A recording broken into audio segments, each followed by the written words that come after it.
Hello everyone, welcome to Meguru. Today we are going to discuss about problems on transient heat conduction problems by using data book.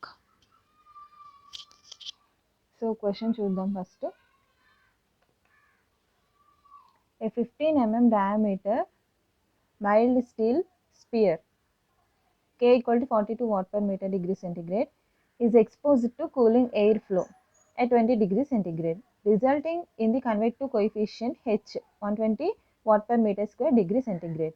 Determine first bit time required to cool the sphere from 550 degrees to 90 degrees centigrade. Second one, instantaneous heat transfer rate 2 minutes after the start of cooling. And third one, total energy transferred from the sphere during first 2 minutes.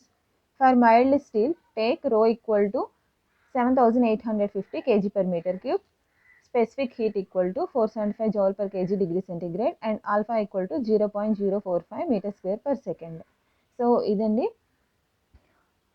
So question ఇట్లా ఉంది. ఒక sphere ఉందంట, అది కూడా ఆ sphere material వచ్చి mild steel, దానికి thermal conductivity ఇచ్చాడు. అట్లానే ఆ స్పియర్ డయామీటర్ అనేది ఇచ్చాడు 15 mm diameter. So is expose to cooling air flow. So mild steel స్పియర్ని తీసుకెళ్ళి కూలింగ్ ఎయిర్లో ప్లేస్ చేసినప్పుడు దాని టెంపరేచర్ అనేది ఇట్లా ఉంది 20 degrees centigrade. అంటే fluid temperature that is T infinity 20 degrees centigrade, resulting in the convective coefficient out side కాబట్టి convective coefficient value ఇచ్చాడు 120. సో ఏం క్యాలిక్యులేట్ చేయమంటున్నాడు, ఫస్ట్ బిట్లో టైం అనేది క్యాలిక్యులేట్ చేయమంటున్నాడు. అది కూడా స్పియర్ కూల్ అవ్వడానికి 550 degrees centigrade నుంచి 90 degreesకి ఎంత టైం పట్టింది. ఓకే, సో ఇనీషియల్గా 550 ఉంది అండ్ ambient ఫ్లూయిడ్ టెంపరేచర్ వచ్చి 20 degrees. 550 నుంచి 90 degreesకి టెంపరేచర్ డిక్రీజ్ అవుతున్నప్పుడు ఎంత టైం పట్టింది అది కూల్ అవ్వడానికి, టైం క్యాలిక్యులేట్ చేయమన్నాడు. సెకండ్ బిట్లో ఇన్స్టాంటేనియస్ హీట్ ఫ్లో, అది కూడా after the starting of cooling. Okay, అంటే instantaneous heat flow QI find out చేయాలి. అండ్ థర్డ్ బిట్ వచ్చి total energy transfer from the sphere. So total energy అంటే internal energy అనేది find out చేయాలి ఇక్కడ, total heat energy అనేది స్పియర్కి. First given data ఏంటో చూద్దామండి. ఫస్ట్ గివెన్ డేటా రాసుకుందాం. డయామీటర్ ఇచ్చాడు 15 mm. సో దీని నుంచి రేడియస్ ఫైండ్ అవుట్ చేయొచ్చు కదా, 15/2 7.5 mm. ఎంఎంస్ని మీటర్లో కన్వర్ట్ చేసుకుందాం. నెక్స్ట్ స్పియర్ థర్మల్ కండక్టివిటీ ఇచ్చాడు, అట్లానే surrounding fluid temperature 20 degrees centigrade and mild steel properties ఇచ్చాడు. రో ఈక్వల్ టు 7850, అట్లానే సి ఆల్ఫా కూడా ఇచ్చాడు వాల్యూస్. ఇనీషియల్గా 550 degrees అంటున్నాడు, అంటే TI or TO initial temperature. And 90 degrees centigrade అనేది స్పియర్ టెంపరేచర్. సో క్వశ్చన్లో మనకి ఎలాంటి కీవర్డ్స్ ఏమైనా కనిపిస్తున్నాయో చూడండి. ఏంటంటే ఇది సెమీ ఇన్ఫైనైట్ సాలిడా లేకపోతే lumped heat and Heisler charts use చేసి చేయాలా. సో ఆ కీవర్డ్స్ అనేవి చూసుకుంటాం. ఓకే, సో దీనిలో సెమీ ఇన్ఫైనైట్ సాలిడ్కి రిలేటెడ్ డేటా ఏమీ లేదు, అంటే అలాంటి కీవర్డ్స్ ఏమీ ఇవ్వలేదు. సో ఇదేంటంటే మనం బయాట్ నెంబర్ అనేది ఫైండ్ అవుట్ చేయాలి దీనికి ఇప్పుడు. ఓకే, ఆ సెమీ ఇన్ఫైనైట్ సాలిడ్కి రిలేటెడ్ కాదు కాబట్టి అయితే లంప్డ్ కెపాసిటీ మెథడ్ యూజ్ చేస్తాం, లేకపోతే హెసిలియర్ చార్ట్స్, అవి రెండు యూజ్ చేయాలంటే ఫస్ట్ మనం బయాట్ నెంబర్ క్యాలిక్యులేట్ చేసుకుందాం. బయాట్ నెంబర్ ఫార్ములా మనకు తెలుసు, HLC/K. H value and K value క్వశ్చన్లో ఇచ్చాడు. అయితే ఎల్సి వాల్యూ క్యారెక్టరిస్టిక్ లెంత్. ఇచ్చిన ప్రాబ్లంలో ఇది స్పియర్ కదా, స్పియర్కి LC equal to volume by area. So volume of the sphere by surface area of the sphere substitute చేస్తే ఫైనల్గా LC equal to R/3. Values అన్ని బయాట్ నెంబర్లో సబ్స్టిట్యూట్ చేసుకుంటే ఫైనల్గా మనకి బయాట్ నెంబర్ ఇంత వచ్చింది, 0.007143. సో అంటే ఈ బయాట్ నెంబర్ అనేది లెస్ దాన్ 0.1, 0.1 కంటే చాలా తక్కువ వచ్చింది. So we can use lumped capacitance method for solving this problem. So ఈ లంప్డ్ కెపాసిటెన్స్ మెథడ్ ఫార్ములా ఎక్కడుంది అంటే కనుక డేటా బుక్లో ఉంది. సో ఈ డేటా బుక్లోనే ఉంది. డేటా బుక్లో లంప్డ్ కెపాసిటెన్స్ మెథడ్ ఉంది కదా, అప్పుడు పారామీటర్ సిస్టమ్ అని ఉంది, ఆ పేజ్ నెంబర్ ఓపెన్ చేసుకుంటే బ్యాట్ నెంబర్ అనేది లెస్ దెన్ 0.1 వచ్చింది కాబట్టి ఈ ఫస్ట్ ఫార్ములా తీసుకున్నాం. t minus t infinity by t naught minus t infinity equal to exponential minus ha by rho cv into t. ఈ ఫార్ములాని యూజ్ చేసి ఫస్ట్ బిట్ క్యాలిక్యులేట్ చేస్తాం. First bit ఏంటి మనకి, ఫస్ట్ బిట్ వచ్చి time required to cool the spear from 550 to 90 degrees. So time అనేది calculate చేయాలి కాబట్టి మన దగ్గర ఉన్న లంప్డ్ కెపాసిటెన్స్ మెథడ్ని యూజ్ చేసుకొని టెంపరేచర్ డిస్ట్రిబ్యూషన్ ఫార్ములా వేసుకున్నాం కదా, సో దీని నుంచి టైం అనేది క్యాలిక్యులేట్ చేసుకున్నాం.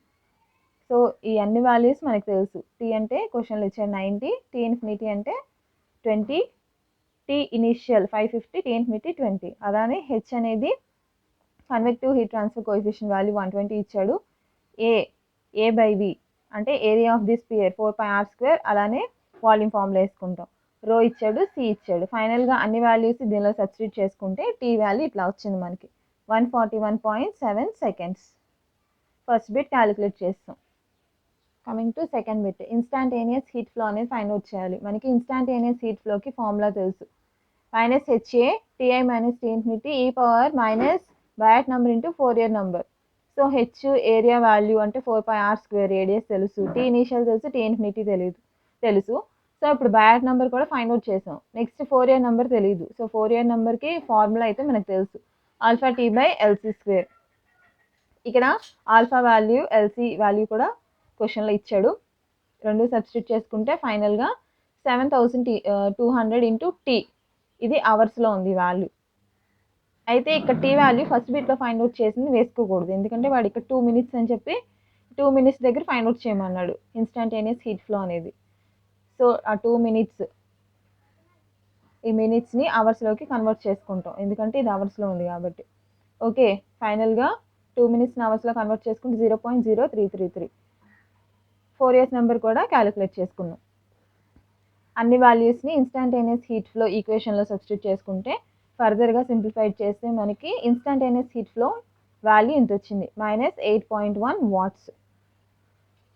ఓకే, సో ఇక్కడ నెగిటివ్ సైన్ వచ్చింది అంటే -8.1 watts. So negative sign shows that the heat is given off by the sphere. Okay, and last one third bit find out చేయాలి, టోటల్ హీట్ ఎనర్జీ.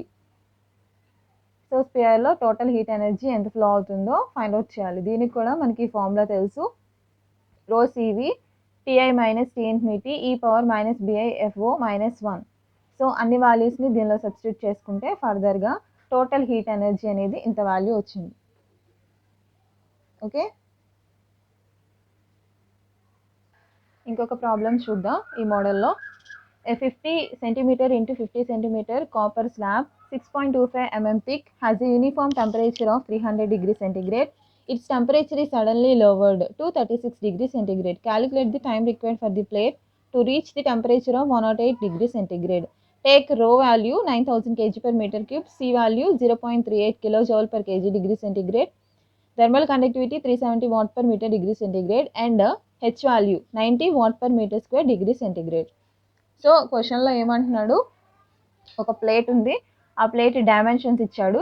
ఇనీషియల్గా దాని temperature వచ్చి 300 degrees centigrade ఉంది. So దాన్ని సడన్గా environment place చేసినప్పుడు దాని temperature అనేది 300 నుంచి 36 degrees centigradeకి డిక్రీజ్ అయింది. అంటే 36 అనేది సరౌండింగ్ ఫ్లూయిడ్ టెంపరేచర్.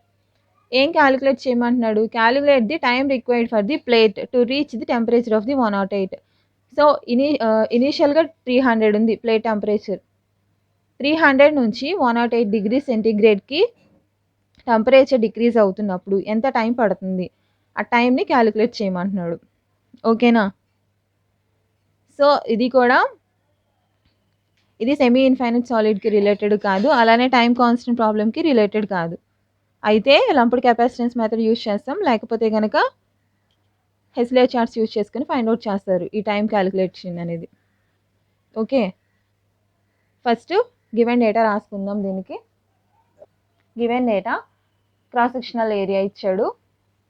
సో ఇచ్చిన వాల్యూస్ అన్నిటినీ కూడా మీటర్స్లో కన్వర్ట్ చేసుకుని వేయాలి. సో అక్కడ సెంటీమీటర్స్లో ఇచ్చాడు, మీటర్స్లో డైరెక్ట్గా వేసుకుంటే ఇట్లా వచ్చింది. థిక్నెస్ ఇచ్చాడు 6.25 mm, దీన్ని కూడా మీటర్స్లో కన్వర్ట్ చేసుకున్నాం. Next volume of the plate find out చేయొచ్చు కదా, LBH. సో ఇంత వచ్చింది value 0.001565 metre cube.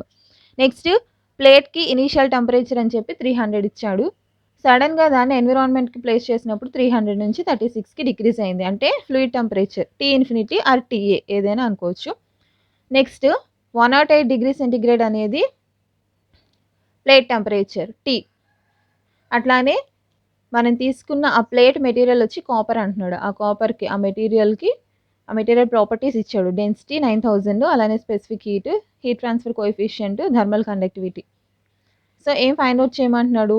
Time required for the plate to reach the temperature of 108 degree centigrade. So time అనేది క్యాలిక్యులేట్ చేయాలి. ఫస్ట్ ఏం చేయాలండి ఈ ప్రాబ్లమ్స్‌కి మనం ఇలాంటి టైప్ ఆఫ్ ప్రాబ్లమ్స్ బయాట్ నెంబర్‌ని ఫైండ్ ఔట్ చేయాలి. Biot number formula HLC/K. H, K values క్వెషన్‌లో ఇచ్చాడు. ఎల్‌సి అంటే క్యారెక్టరిస్టిక్ లెంత్. కానీ మనకి వాల్యూమ్, ఏరియా ఇచ్చాడు క్వెషన్‌లో. So volume by area equal to substitute చేసుకుంటే ఫైనల్‌గా ఎల్‌సి వాల్యూ ఇంత వచ్చింది. 0.003125 మీటర్స్.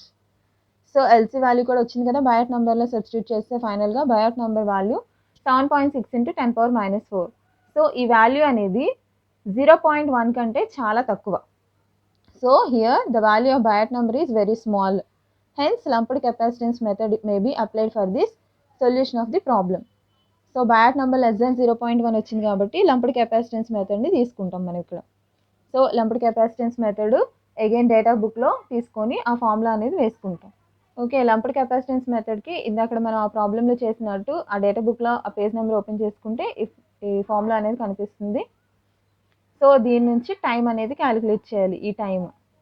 సో క్వెషన్‌లో ఈ అన్ని వాల్యూస్ ఇచ్చాడు. డైరెక్ట్‌గా సబ్స్టిట్యూట్ చేసుకుంటే ఫర్దర్‌గా సింప్లిఫై చేస్తే T = 154.32 సెకండ్స్.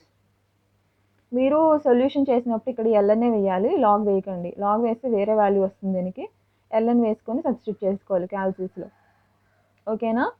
సో ఈ లంప్డ్ కెపాసిటెన్స్ మెథడ్ ప్రాబ్లమ్స్ ఇట్లా ఉన్నాయండి. ఈ వీడియో గనుక మీకు యూజ్‌ఫుల్ అయితే లైక్ చేయండి, షేర్ చేయండి అండ్ సబ్స్క్రైబ్ చేసుకోండి. Thanks for watching.